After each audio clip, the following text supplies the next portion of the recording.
درنو لیدونکو ستړي مه سئ وایم تاسو ته ټوله خدای دې وکړي تاسې ټوله جوړ صحتمند اوسئ.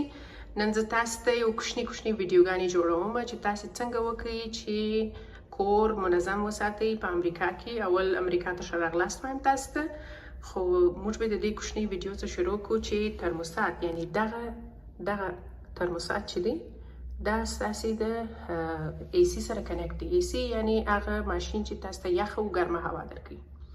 تاسې وګورئ دلته یو آپشن موږ لرو د موډ په نامه. د دغه موډ آپشن باندې تاسې کولی سئ چې خپل اي سي چالانده کړئ. ګورئ دلته یو تور کوچنی بټن دی چې پر نشته سوی دی چې آف په معنا مړې کړئ. یعنی که غواړئ تاسې خپل اي سي ګرم ولګوئ، تاسې به یو وارې دې ته فشار ورکوئ. ګورئ هغه ګرم سو، هیټ یعنی ګرم. اوس نو دا ګرمي تولیدوي. 4 د کور درجې حرارت چې دی دا به 4 ګرمي یې درته. یو وارې بیا وهم، ګورئ اوس یخ سو. اوس نو یخ کوو. کور باید 4 یعنی دغونه یخ وي چې 4 سي.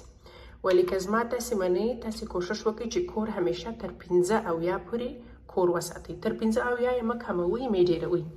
فقط په ژمي کې دا به ور ووهئ چې کور ګرم وي 15 او په دوبي کې کور یخ وي 15.